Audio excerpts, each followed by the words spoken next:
In many cities, there is a cemetery too old to still be there. Buildings grew around it. Streets changed their names, but it remained. No new signs, no frequent visitors. The locals say that place listens, not in the usual sense. But if someone enters the cemetery after sunset and calls a name out loud, the cemetery answers. Not with words, with footsteps. One night a man was walking through the neighborhood and decided to take a shortcut through the rusted gate. The clock read just after midnight. The silence was so deep he could hear his own breathing.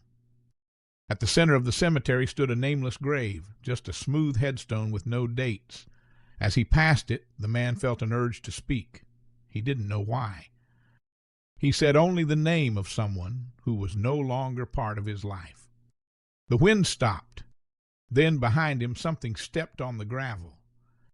One step, then another. He turned quickly. There was no one, only rows of motionless graves.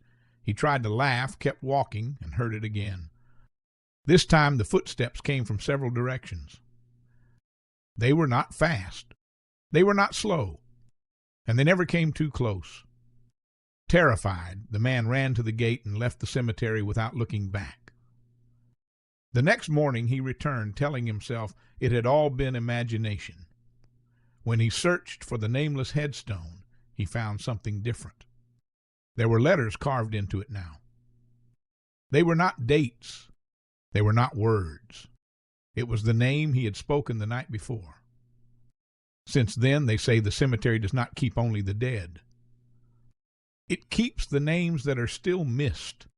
And if someone dares to call them at night, the cemetery listens and answers.